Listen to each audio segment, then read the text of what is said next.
Você já se sentiu pequeno diante de desafios gigantes? Já enfrentou momentos em que seus erros pareciam insuperáveis?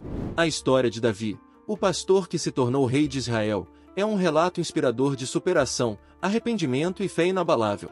Conhecido por derrotar o gigante Golias e por ser um homem segundo o coração de Deus, Davi nos ensina lições valiosas sobre a importância do arrependimento e da confiança em Deus. Venha descobrir como, mesmo com falhas, ele se tornou um grande líder e encontrou força para vencer suas batalhas. Prepare-se para se conectar com uma jornada de coragem e transformação que pode inspirar você a enfrentar seus próprios desafios e buscar a redenção. A história da unção de Davi começa em um momento de grande tristeza para o profeta Samuel. Saul, o primeiro rei de Israel, havia desobedecido a Deus, e o Senhor havia rejeitado Saul como rei. Samuel estava triste e preocupado com o futuro de Israel, mas Deus tinha um plano. Certo dia, Deus falou com Samuel e disse: "Até quando você vai continuar lamentando por Saul? Enche o seu chifre com óleo e vá a Belém. Eu escolhi um dos filhos de Jessé para ser rei." Samuel estava apreensivo, com medo de que Saul descobrisse e tentasse matá-lo, mas Deus lhe deu instruções específicas. "Leve uma novilha com você e diga que veio oferecer um sacrifício ao Senhor. Convide Jessé para o sacrifício, e eu lhe mostrarei o que fazer. Você ungirá para mim aquele que eu indicar." Samuel obedeceu. Ele foi até Belém, uma pequena cidade situada entre as colinas. Quando os anciãos da cidade o viram, ficaram assustados, pois era raro um profeta visitar uma cidade pequena como aquela. Eles perguntaram: "Você vem em paz?" E Samuel respondeu: "Sim, venho em paz. Vim oferecer um sacrifício ao Senhor. Santifiquem-se e venham ao sacrifício comigo." Samuel também convidou Jessé e seus filhos para o sacrifício. No dia do sacrifício, Samuel olhou para os filhos de Jessé, começando pelo mais velho, Eliabe. Eliabe era alto e forte, com uma aparência que impressionava. Samuel pensou consigo mesmo: "Certamente este é o ungido do Senhor." Mas Deus corrigiu Samuel, dizendo: "Não considere sua aparência nem sua altura, pois eu o rejeitei. O Senhor não vê como o homem vê a aparência, mas o Senhor vê o coração." Jessé então chamou Abinadab, o segundo filho, e o fez passar diante de Samuel. Mas Samuel disse: "O Senhor também não escolheu este." Jessé trouxe então Samá, o terceiro filho, mas Samuel disse: "Nem este o Senhor escolheu." Jessé fez passar 7 de seus filhos diante de Samuel, mas Samuel disse: "O Senhor não escolheu nenhum destes." Então Samuel perguntou a Jessé: "Estes são todos os filhos que você tem?" Jessé respondeu: "Ainda tenho o caçula, mas ele está cuidando das ovelhas." Samuel disse: "Mande buscá-lo, não nos sentaremos para comer até que ele chegue aqui."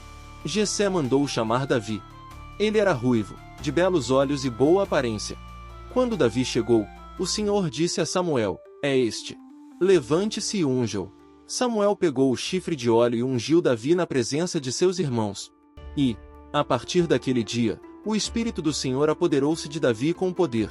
Imagine a cena: Davi, um simples pastor, provavelmente sujo e cansado do campo, de repente trazido para o centro das atenções, cercado por seus irmãos mais velhos e pelo profeta Samuel. O óleo sagrado escorrendo por sua cabeça, simbolizando a escolha divina. É uma cena cheia de significado e esperança, uma transformação silenciosa mas poderosa. Após a unção, Davi voltou a cuidar das ovelhas, mas sua vida estava prestes a mudar drasticamente. Ele tinha o coração puro e devoto que Deus procurava, um coração que confiava plenamente no Senhor, um coração que seria moldado por Deus para liderar seu povo. Naquela época, os filisteus, inimigos dos israelitas, haviam acampado em Soco, em Judá, prontos para a batalha. O exército de Israel, liderado pelo rei Saul, estava acampado no vale de Elá, enfrentando a ameaça filisteia. Entre os filisteus havia um guerreiro gigantesco chamado Golias, oriundo de Gate. Ele tinha cerca de 3 metros de altura e vestia uma armadura pesada de bronze que só aumentava seu aspecto intimidante. Seu capacete, couraça e grevas brilhavam ao sol, e ele carregava uma lança enorme cuja ponta de ferro pesava cerca de 6 quilos. Além disso, Golias tinha um escudeiro que ia à sua frente, aumentando ainda mais sua imponência.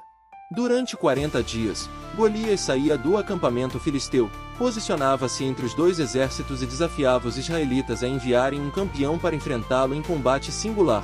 Sua voz ressoava pelo vale enquanto ele zombava dos israelitas e blasfemava contra o Deus de Israel. Escolham um homem e mandem-no lutar comigo. Se ele puder lutar e me matar, nós seremos seus servos. Mas se eu o vencer e o matar, vocês serão nossos servos e nos servirão. O desafio de Golias aterrorizou o exército de Israel. Ninguém se atrevia a enfrentá-lo. Enquanto isso, em Belém, Jessé, pai de Davi, pediu a seu filho mais novo que levasse suprimentos a seus 3 irmãos mais velhos que estavam no campo de batalha com Saul. Davi, que cuidava das ovelhas de sua família, obedeceu prontamente. Ele deixou as ovelhas com um guardião e partiu para o acampamento israelita com pão, queijo e grãos torrados. Ao chegar ao acampamento, Davi ouviu o desafio diário de Golias e ficou indignado com a ousadia do gigante filisteu de desafiar o exército do Deus vivo. Perguntando aos soldados sobre a recompensa para quem derrotasse Golias, Davi descobriu que o rei Saul prometera grandes riquezas, sua filha em casamento e isenção de impostos para a família do vencedor. Os irmãos de Davi, especialmente Eliabe, ficaram irritados com seu questionamento, achando que ele estava ali apenas por curiosidade. Mas Davi insistiu, e suas palavras chegaram aos ouvidos de Saul, que o chamou à sua presença. Quando Davi se apresentou a Saul e declarou que queria lutar contra Golias, Saul ficou surpreso. Você não pode lutar contra este filisteu. Você é apenas um jovem, e ele é um guerreiro desde a juventude. Davi, com uma confiança tranquila, respondeu: Teu servo toma conta das ovelhas de seu pai. Quando um leão ou um urso vem e leva uma ovelha do rebanho, eu vou atrás dele, ataco e resgato a ovelha de sua boca. Quando ele se vira contra mim, eu o pego pela juba, e o mato. Teu servo matou tanto o leão quanto o urso. Este filisteu incircunciso será como um deles, porque desafiou os exércitos do Deus vivo. O Senhor, que me livrou das garras do leão e do urso, me livrará das mãos deste filisteu. Convencido pela fé de Davi, Saul concordou e disse: Vá, e que o Senhor esteja com você.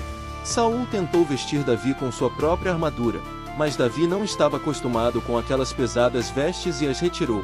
Em vez disso, ele pegou seu cajado de pastor, escolheu 5 pedras lisas do riacho, colocou-as em sua bolsa de pastor e, com sua funda na mão, aproximou-se do gigante. Golias, ao ver Davi se aproximando, zombou dele. Sou eu um cão, para que você venha contra mim com paus? E amaldiçoou Davi pelos seus deuses. Venha aqui, disse ele, e darei sua carne às aves do céu e aos animais do campo. Davi respondeu com uma coragem inspiradora: Você vem contra mim com espada, lança e dardo, mas eu vou contra você em nome do Senhor dos Exércitos, o Deus dos exércitos de Israel, a quem você desafiou. Hoje mesmo o Senhor o entregará nas minhas mãos, e eu o derrubarei e cortarei sua cabeça. Hoje mesmo darei os cadáveres do exército filisteu às aves do céu e aos animais selvagens, e toda a terra saberá que há um Deus em Israel. Todos os que estão aqui saberão que não é por espada ou por lança que o Senhor concede vitória, pois a batalha é do Senhor, e ele entregará todos vocês em nossas mãos.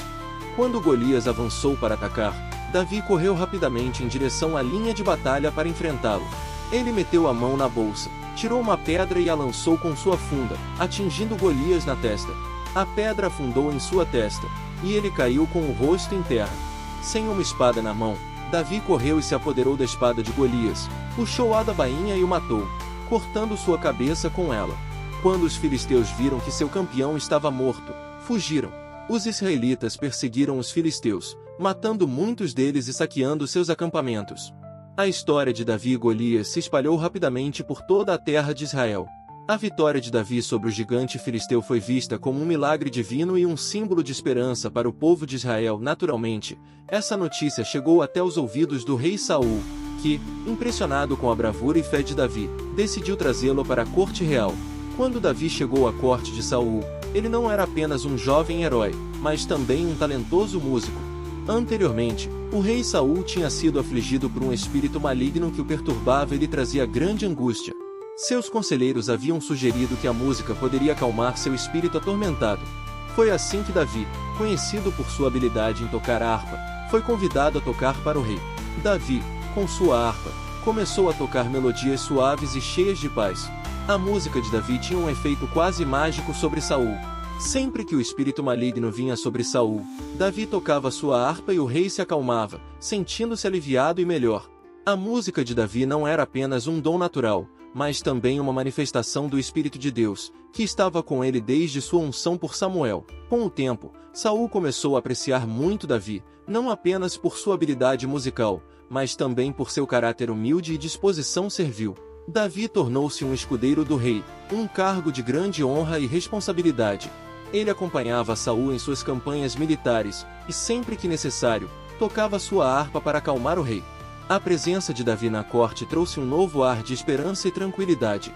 Davi rapidamente ganhou a afeição não só do rei, mas também de toda a corte e do povo de Israel. Sua humildade, coragem e devoção a Deus eram evidentes para todos ao seu redor. Ele se tornou amigo íntimo do príncipe Jonatas, filho de Saul. Jonatas e Davi formaram uma amizade profunda e sincera, baseada no respeito mútuo e no amor fraternal. Jonatas admirava a fé e a bravura de Davi, e Davi valorizava a lealdade e a integridade de Jonatas. Desde o primeiro momento, a conexão entre Davi e Jonatas foi imediata e profunda. A Bíblia descreve que a alma de Jonatas se ligou com a alma de Davi, e Jonatas o amou como a sua própria alma.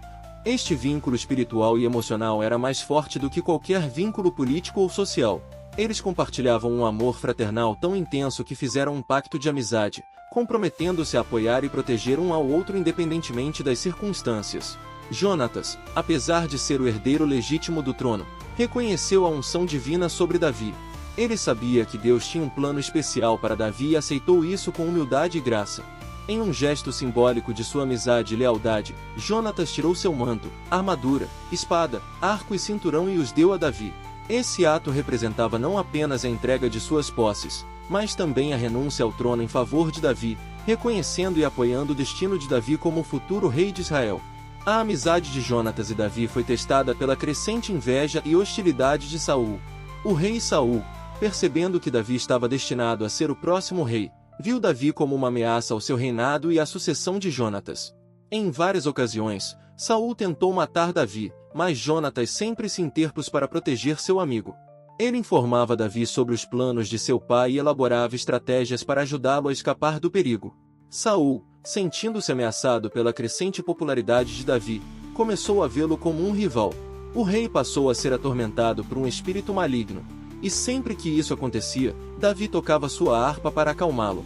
Porém, em um momento de fúria e desespero, Saul pegou sua lança e a arremessou contra Davi, tentando matá-lo. Davi conseguiu desviar-se e escapar. Esse foi apenas o início de uma longa perseguição. Davi fugiu para salvar sua vida, mas sua lealdade a Deus e a Saul nunca vacilou. Ele sabia que Saul era ungido do Senhor e, por isso, decidiu que nunca levantaria a mão contra ele, independentemente das circunstâncias.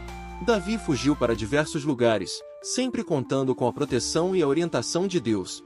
Primeiro, Davi procurou refúgio na cidade de Nob, onde o sacerdote Ameleque lhe deu pão consagrado e a espada de Golias. Saul, ao saber disso, ficou furioso e ordenou a morte de Ameleque e de todos os sacerdotes de Nob. Este ato cruel mostrou a profundidade do ciúme e da paranoia de Saul.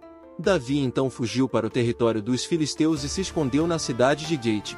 Mas, ao perceber que sua presença ali não era segura, ele fingiu estar louco para escapar dos filisteus.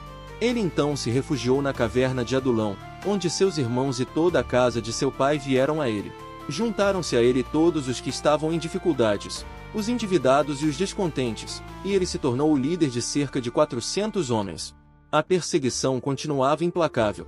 Saul, com seu exército, caçava Davi pelas montanhas, desertos e cavernas de Israel. Em uma ocasião, Davi estava escondido na caverna de Engedi quando Saul entrou para aliviar-se.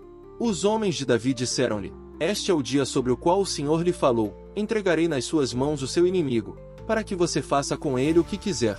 Mas Davi, mesmo tendo a chance de matar Saul, apenas cortou a ponta do manto do rei. Ele disse aos seus homens: "Que o Senhor me livre de fazer tal coisa a meu senhor, de erguer a mão contra ele, pois é o ungido do Senhor." Após Saul sair da caverna, Davi também saiu e gritou atrás dele, segurando o pedaço do manto: "Meu senhor, o rei." Quando Saul olhou para trás, Davi se prostrou com o rosto em terra e disse: "Por que ouve as palavras dos que dizem: Davi quer fazer-lhe mal? Hoje o Senhor o entregou nas minhas mãos na caverna."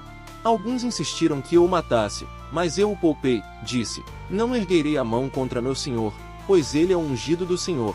Veja, meu pai, olhe para este pedaço do seu manto na minha mão.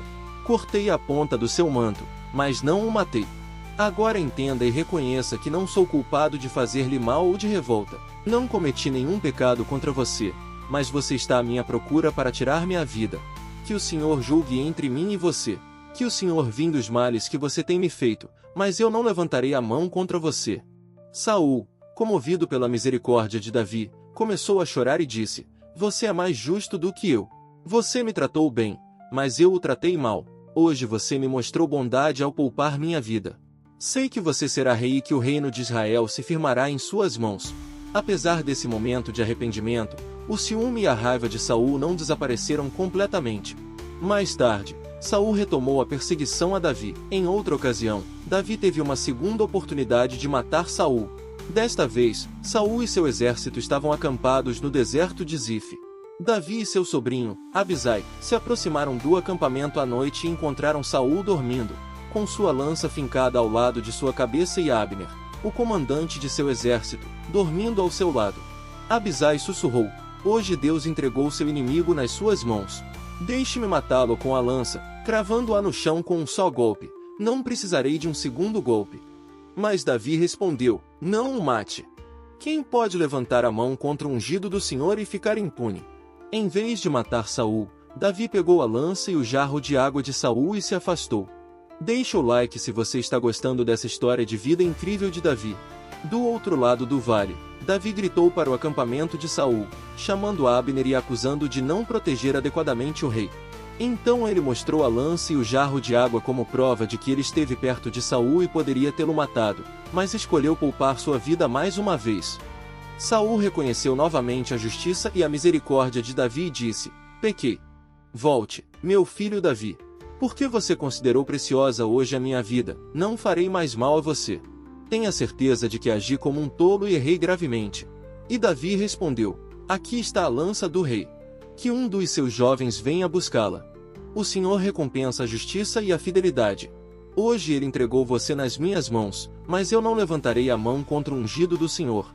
Assim como eu valorizei a sua vida hoje, que o Senhor valorize a minha vida e me livre de toda aflição. Esses atos de misericórdia de Davi não apenas salvaram sua vida e a de Saul, mas também mostraram ao povo de Israel o caráter de um verdadeiro líder. Davi demonstrou que ele não estava apenas interessado em assumir o trono, mas que respeitava profundamente a autoridade de Deus e o seu plano. Ele provou ser um homem de compaixão, paciência e fé, qualidades essenciais para um rei segundo o coração de Deus. A misericórdia de Davi é um testemunho poderoso de sua fé inabalável e respeito pela vontade de Deus. Ele confiou que Deus cumpriria sua promessa no tempo certo, sem precisar recorrer à violência ou à vingança. Essa atitude reforçou seu direito moral de ser o próximo rei de Israel, mostrando que ele era digno de liderar o povo com justiça e piedade. A história de Davi nos ensina sobre a importância de agir com misericórdia. O reinado de Saul havia sido marcado por constantes conflitos com os filisteus, e a batalha no Monte Gilboa seria um dos mais trágicos episódios para Israel. Os filisteus, com seu exército numeroso e bem armado, atacaram os israelitas com grande força. Saul, Jonatas e os guerreiros de Israel lutaram bravamente, mas a batalha rapidamente se voltou contra eles. Os filisteus conseguiram cercar as tropas israelitas e avançar implacavelmente. Jonatas, junto com seus irmãos Abinadab e Malquizua, lutou ferozmente ao lado de seu pai, o rei Saul. No entanto, os filisteus eram muitos e bem treinados, e a resistência israelita começou a ceder.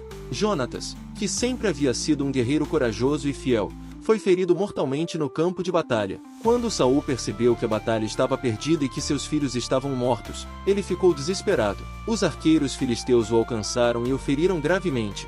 Sentindo que seu fim estava próximo e não querendo cair nas mãos dos inimigos, Saul pediu ao seu escudeiro que o matasse. O escudeiro, aterrorizado e incapaz de levantar a mão contra o rei, recusou.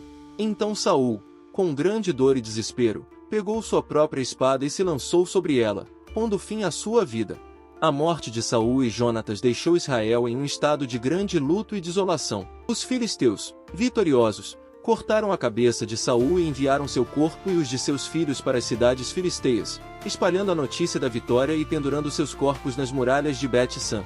Os homens valentes de Jabes-Gileade, ao saber do destino dos corpos, marcharam durante a noite, Recuperaram os corpos de Saul e seus filhos e os enterraram com dignidade.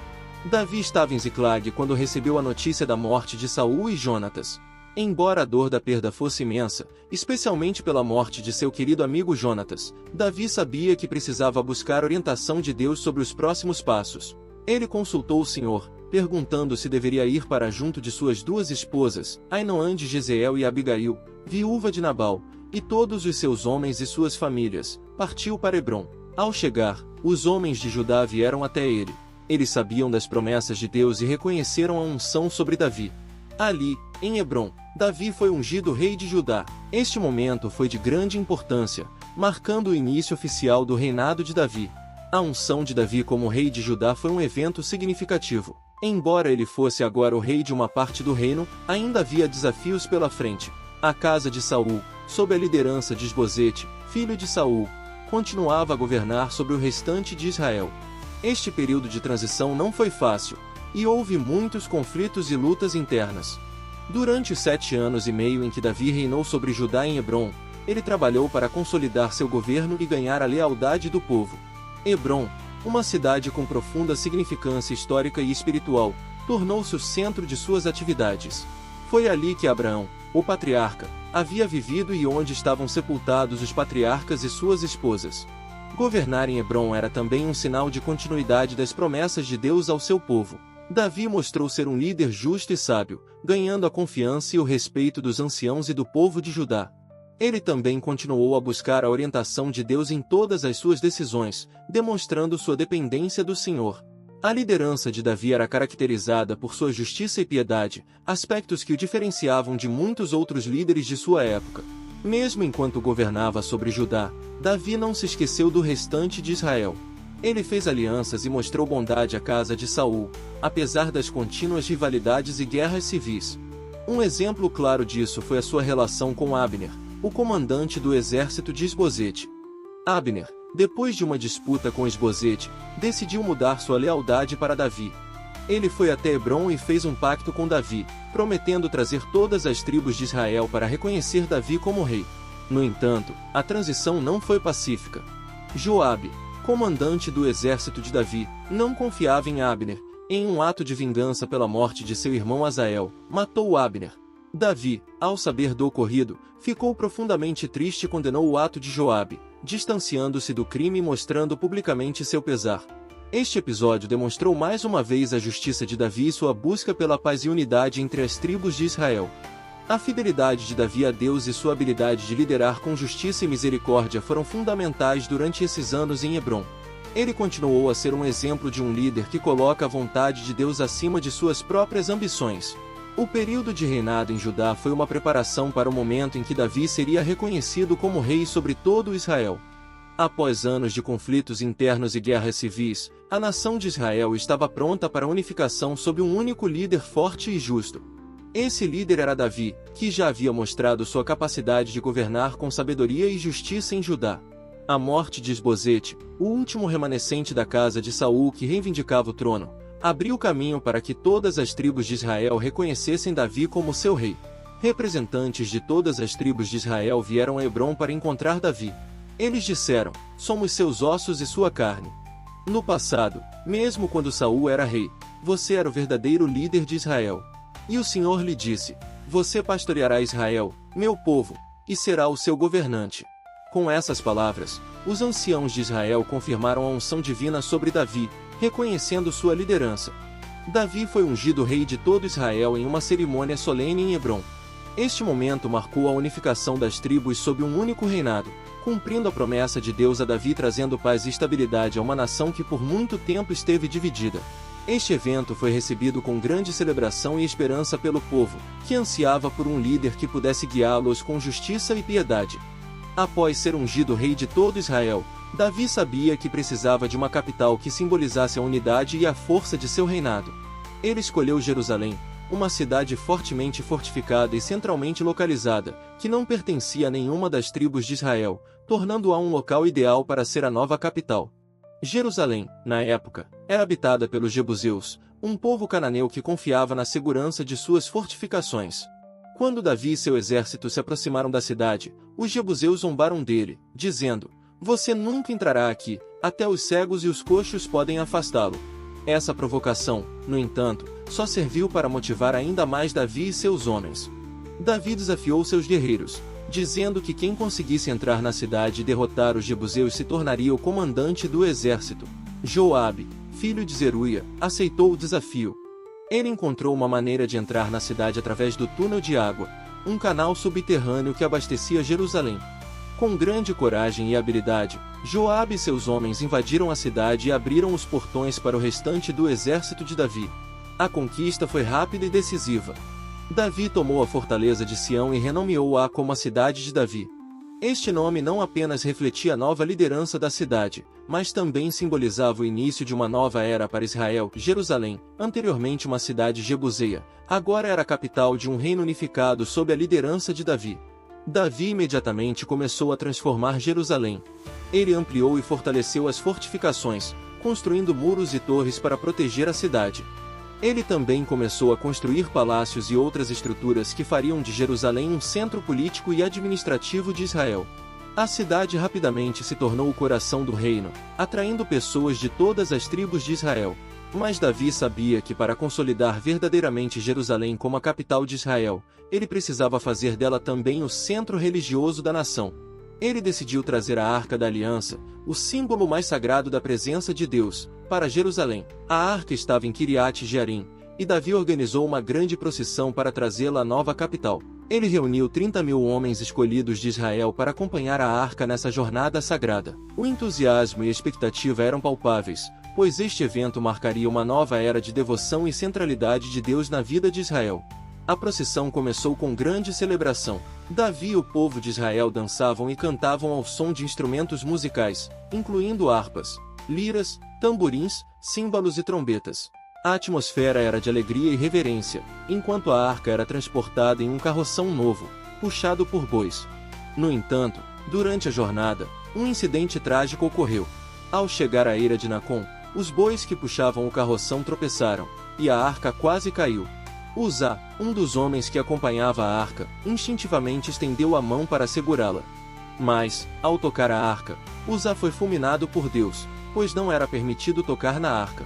Este evento trouxe grande temor e reflexão a Davi e ao povo, lembrando-os da santidade da arca e da necessidade de tratá-la com o máximo respeito. A morte de Uzá deixou Davi temporariamente desanimado e temeroso de levar a arca para Jerusalém. Ele decidiu deixar a arca na casa de Obed-Edom, um levita, para garantir que seria tratada com a devida reverência. Durante os 3 meses que a arca permaneceu na casa de Obed-Edom, o Senhor abençoou abundantemente sua família e tudo o que ele possuía. Ao ver as bênçãos derramadas sobre a casa de Obed-Edom, Davi percebeu que era o momento certo de trazer a arca para Jerusalém. Desta vez, ele fez todos os preparativos com ainda mais cuidado e reverência. Ele ordenou que os levitas carregassem a arca nos ombros, usando varas especiais, conforme as instruções dadas por Deus a Moisés. A segunda procissão foi marcada por ainda mais celebração e reverência. Davi, vestido com um éfode de linho, dançava com todas as suas forças diante do Senhor. A alegria de Davi era contagiante e sincera, refletindo sua devoção e amor por Deus. Ele estava disposto a se humilhar e se alegrar na presença do Senhor, mostrando que sua liderança estava fundamentada na reverência a Deus. Enquanto a Arca da Aliança entrava em Jerusalém, a cidade inteira se uniu à celebração. Davi ofereceu sacrifícios ao Senhor e abençoou o povo em nome do Senhor dos Exércitos. Ele distribuiu pão, carne e bolo de passas para todos os presentes, tornando o evento um grande banquete de celebração e gratidão. No entanto, nem todos compartilharam da alegria de Davi. Mical, filha de Saul e esposa de Davi, observou a procissão da janela de seu palácio. Ela viu Davi dançando e saltando diante do Senhor e desprezou-o em seu coração. Quando Davi voltou para abençoar sua família, Mical o confrontou, criticando-o por se comportar de maneira indigna para um rei. Davi respondeu com firmeza, dizendo que estava dançando perante o Senhor, que o havia escolhido em lugar de Saul, e que ele se humilharia ainda mais, se necessário, para honrar a Deus. Certo dia, Davi disse ao profeta Natã: "Aqui estou eu, morando em um palácio de cedro, enquanto a arca de Deus permanece em uma tenda." Davi sentia-se incomodado por morar em uma casa tão luxuosa, enquanto a Arca da Aliança, símbolo da presença de Deus, estava em uma simples tenda. Ele desejava construir um templo magnífico para abrigar a arca e ser um local de adoração para todo o povo de Israel. Natã inicialmente encorajou Davi a seguir em frente com seu plano, mas naquela noite, Deus falou com Natã e lhe deu uma mensagem importante para Davi. Na manhã seguinte, Natã foi até Davi e lhe disse: Assim diz o Senhor, você construirá uma casa para eu morar? Não tenho morado em uma casa desde o dia em que tirei os israelitas do Egito até hoje. Tenho me mudado de uma tenda para outra. Em todo lugar onde tenho acompanhado os israelitas, acaso perguntei a algum dos seus governantes, a quem ordenei que pastoreasse o meu povo Israel, por que vocês não me construíram um templo de cedro? Deus deixou claro que não precisava de um templo construído por mãos humanas, pois ele havia estado com o povo de Israel em todos os lugares. No entanto, Deus também tinha uma promessa especial para Davi. Ele continuou, dizendo: Agora, pois, diga ao meu servo Davi, assim diz o Senhor dos Exércitos, eu tirei você das pastagens, onde cuidava dos rebanhos, para ser o governante do meu povo Israel. Tenho estado com você por onde você andou, e eliminei todos os seus inimigos. Agora farei seu nome como um dos nomes dos maiores da terra.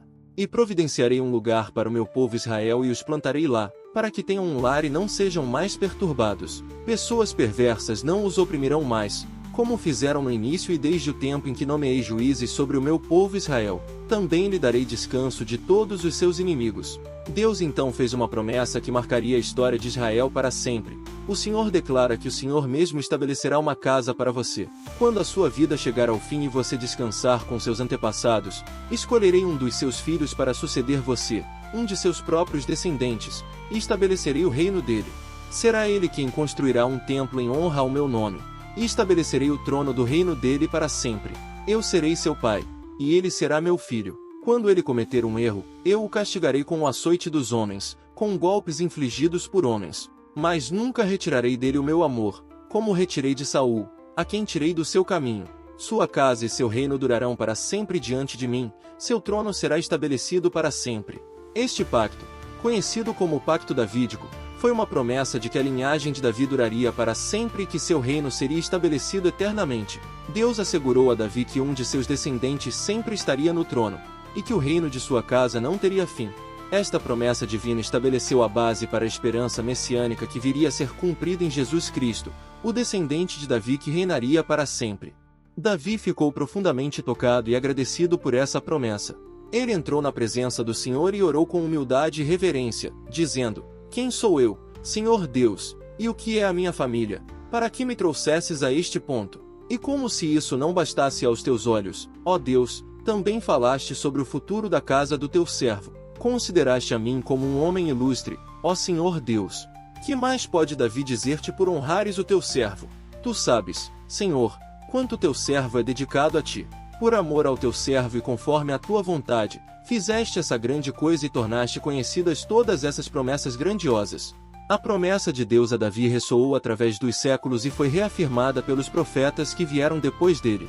Eles anunciaram que um descendente de Davi viria para reinar sobre Israel e estabelecer um reino eterno de paz e justiça. Este descendente foi identificado como o Messias, o Salvador prometido. Era a primavera, a época do ano em que os reis costumavam sair para a guerra.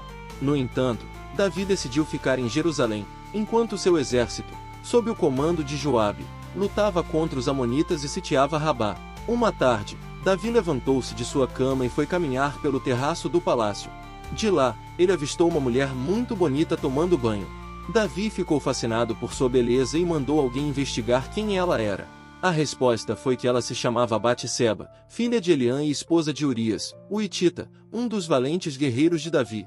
Apesar de saber que ela era casada, Davi enviou mensageiros para trazê-la ao palácio, e ele se deitou com ela. Algum tempo depois, Batseba mandou dizer a Davi que estava grávida. Este era um problema grave, pois Urias estava no campo de batalha, e a gravidez revelaria o adultério. Davi tentou encobrir seu pecado e mandou chamar Urias de volta da guerra, com a esperança de que ele fosse para casa e se deitasse com sua esposa, fazendo parecer que a criança era dele. Urias, no entanto, mostrou-se um homem de grande integridade. Ele se recusou a ir para casa e desfrutar do conforto de sua esposa enquanto seus companheiros e a Arca da Aliança estavam em tendas no campo de batalha. Ele disse a Davi: A Arca e Israel e Judá habitam em tendas. E meu senhor Joabe e os servos de meu senhor estão acampados a céu aberto. Irei eu para minha casa comer e beber e deitar-me com minha esposa? Juro pela sua vida e pela vida de sua alma que não farei tal coisa. Davi, frustrado, tentou outra tática. Ele convidou Urias para jantar e o embebedou, na esperança de que, embriagado, ele fosse para casa. Mas Urias novamente dormiu na porta do palácio com os servos do seu senhor e não foi para casa. Vendo que suas tentativas de encobrir o pecado falharam, Davi tomou uma decisão ainda mais grave. Ele escreveu uma carta a Joabe e a enviou por meio de Urias. Na carta, Davi ordenava a Joabe que colocasse Urias na linha de frente da batalha mais feroz e então recuasse, deixando Urias exposto para ser morto. Joabe cumpriu as ordens de Davi, e Urias foi morto em combate. Após o período de luto de Batseba pela morte de seu marido, Davi a trouxe para seu palácio, e ela se tornou sua esposa e deu à luz um filho. Mas a coisa que Davi tinha feito desagradou ao Senhor. Deus enviou o profeta Natã a Davi. Natã contou uma parábola. Havia 2 homens em certa cidade, um rico e outro pobre. O rico tinha muitíssimas ovelhas e bois, mas o pobre não tinha coisa alguma, senão uma cordeirinha, que ele havia comprado e criado. Ela crescerá com ele e com seus filhos, do seu bocado comia, e do seu copo bebia, e dormia nos seus braços, e ele a considerava como uma filha. Chegou um viajante ao homem rico, e este não quis tomar das suas ovelhas e dos seus bois para dar de comer ao viajante que viera a ele, mas tomou a cordeirinha do homem pobre, e a preparou para o homem que lhe tinha vindo. A história tocou profundamente o coração de Davi, despertando sua indignação pela injustiça cometida. Ele exclamou: "Juro pelo Senhor que o homem que fez isso merece a morte, e deve pagar 4 vezes o valor da cordeirinha, porque fez tal coisa e não teve piedade." Então, Natã olhou diretamente nos olhos de Davi e disse: "Você é esse homem. Assim diz o Senhor, o Deus de Israel. Eu o ungi rei de Israel e o livrei das mãos de Saul. Dei-lhe a casa e as mulheres do seu senhor, e dei-lhe a casa de Israel e Judá. E, se tudo isso fosse pouco, eu teria dado mais ainda. Por que você desprezou a palavra do Senhor, fazendo o que é mal aos olhos dele? Você matou Urias, o hitita, com a espada dos amonitas e ficou com a mulher dele."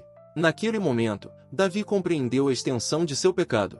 Sua resposta foi imediata e sincera: "Pequei contra o Senhor." Ele não tentou justificar suas ações nem se desculpar, ele simplesmente reconheceu sua falha diante de Deus. O arrependimento de Davi foi profundo e genuíno. Ele se retirou para orar e buscar o perdão de Deus. Em seu momento de maior dor e remorso, ele compôs o Salmo 51, uma oração poderosa de arrependimento e súplica por misericórdia. Vamos explorar esse salmo para entender melhor a profundidade do arrependimento de Davi. Salmo 51, oração de arrependimento. Versículos 1-2. Tem misericórdia de mim, ó Deus, por teu amor, por tua grande compaixão, apaga as minhas transgressões. Lava-me de toda a minha culpa e purifica-me do meu pecado. Versículos 3-4. Pois eu mesmo reconheço as minhas transgressões, e o meu pecado sempre me persegue.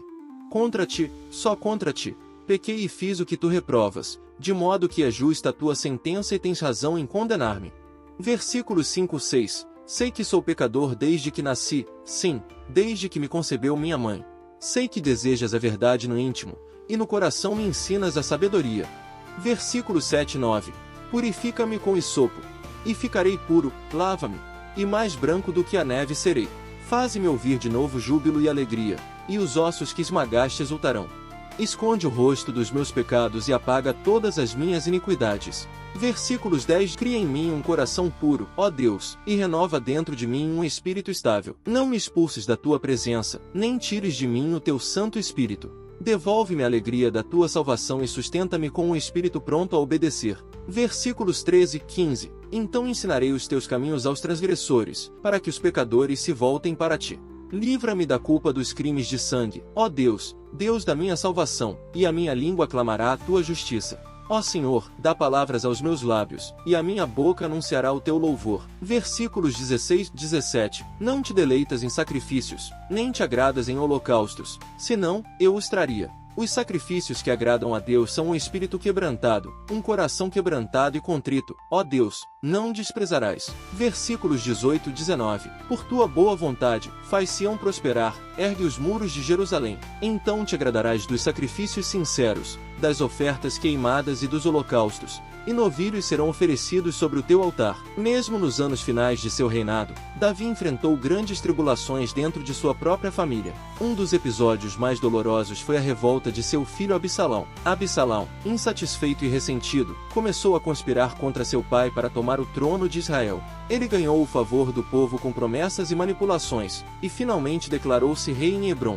Davi, ao saber da rebelião, decidiu deixar Jerusalém para evitar um confronto direto que poderia causar grande derramamento de sangue. Ele partiu com seus seguidores leais, mostrando mais uma vez seu caráter misericordioso e sua preocupação pelo bem-estar do povo. Durante sua fuga, Davi enfrentou traições e humilhações, mas também recebeu apoio e encorajamento de aliados fiéis. A batalha final entre as forças de Davi e os seguidores de Absalão ocorreu na floresta de Efraim. Apesar das ordens de Davi para poupar a vida de seu filho, Absalão foi morto durante o combate. Quando Davi recebeu a notícia da morte de Absalão, ele foi tomado por uma profunda dor e lamentou amargamente, dizendo: "Meu filho Absalão, meu filho Absalão, quem dera eu tivesse morrido em seu lugar." Essa perda marcou profundamente Davi, mas ele continuou a governar Israel com justiça e determinação. Ele restaurou a ordem no reino e perdoou aqueles que se levantaram contra ele, demonstrando uma vez mais sua capacidade de perdoar e sua compaixão. Nos últimos anos de sua vida, Davi voltou seu foco para um de seus maiores desejos, a construção de um templo dedicado ao Senhor. Embora Deus tivesse revelado que Davi não seria o construtor do templo, mas sim seu filho Salomão, Davi dedicou seus últimos anos a fazer todos os preparativos necessários para essa grande obra. Davi reuniu materiais preciosos para o templo, incluindo ouro, prata, bronze, ferro e pedras preciosas. Ele também organizou os levitas, sacerdotes e músicos, estabelecendo as ordens e funções que serviriam no templo. Em um discurso inspirador, Davi convocou toda a Assembleia de Israel e apresentou a Salomão como escolhido por Deus para construir o templo. Davi disse a Salomão: "Meu filho, desejo construir um templo em honra ao nome do Senhor, meu Deus, mas esta palavra do Senhor veio a mim. Você derramou sangue demais e fez grandes guerras. Você não construirá um templo em honra ao meu nome, porque derramou muito sangue na terra perante mim. Mas você terá um filho que será homem de paz e descanso. Eu lhe darei descanso de todos os seus inimigos ao seu redor. Seu nome será Salomão, e eu concederei paz e tranquilidade a Israel durante o reinado dele. Ele é quem construirá um templo em honra ao meu nome. Ele será meu filho, e eu serei o pai dele. E eu estabelecerei o trono do reino dele sobre Israel para sempre." Davi encorajou Salomão a seguir os caminhos do Senhor com todo o coração e alma, e a ser forte e corajoso na realização dessa grande obra. Ele também pediu ao povo que apoiasse Salomão e colaborasse na construção do templo. Davi morreu em boa velhice, após reinar 40 anos sobre Israel, sendo 7 anos em Hebrom e 33 anos em Jerusalém. Ele foi sepultado na cidade de Davi, e seu filho Salomão sucedeu ao trono. O legado de Davi como um rei segundo o coração de Deus é inegável. Apesar de suas falhas e pecados, Davi foi um líder que buscou a vontade de Deus e se arrependeu sinceramente de seus erros. Os salmos de Davi continuam a inspirar e confortar milhões de pessoas ao redor do mundo, servindo como um testemunho de sua profunda relação com Deus. Seus feitos heróicos, sua liderança corajosa e sua devoção a Deus fizeram dele um modelo de fé e integridade. O pacto de Deus com Davi, prometendo que sua linhagem duraria para sempre, encontrou seu cumprimento definitivo em Jesus Cristo, o Messias, descendente de Davi, que veio para salvar a humanidade. Assim, o legado de Davi transcende seu próprio tempo e continua a impactar a história da salvação até os dias de hoje. A história dos últimos anos de Davi e seu legado nos ensinam sobre a importância do arrependimento, da fé e da dedicação a Deus. Eles nos mostram que, mesmo em meio a falhas e desafios, podemos deixar um legado duradouro se buscarmos viver de acordo com os preceitos divinos. A vida de Davi é um testemunho poderoso de que Deus pode usar qualquer pessoa, independentemente de suas falhas, para realizar seus propósitos e trazer bênçãos para muitas gerações. Se você gostou da história, deixe seu like. Seu apoio é fundamental para que possamos continuar compartilhando conteúdos que tocam o coração e fazem a diferença. Não se esqueça de se inscrever para mais histórias inspiradoras e compartilhar com seus amigos. Agradecemos por fazer parte dessa caminhada conosco. Comenta sobre o que mais gostou da história de Davi. Até o próximo vídeo.